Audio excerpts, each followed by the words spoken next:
Hello everybody, welcome back to our 3-Set Info channel. In today's video, I'll show you how to easily enable or disable auto hold on your XPeng vehicle. So I am on the XPeng P7 Plus Performance. Now, if you guys want to change it, you need to go over into your vehicle settings. Here we want to go to drive, and in the drive we scroll down.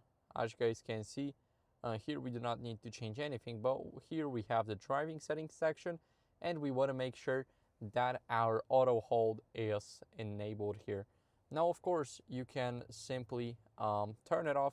As you guys can see, all you have to do to enable it is close the door. Now my doors are closed. You need to brake. So you need to put your foot on the brake pedal, and then you'll activate the feature. So you guys can turn it off and turn it on like this.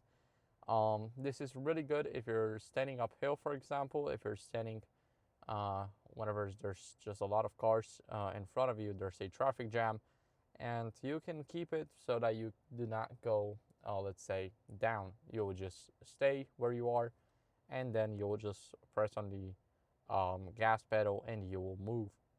So that's how you guys can do it. Thank you for watching. If you enjoyed this video, then leave a like, subscription, and a comment, and I'll see you in the next one.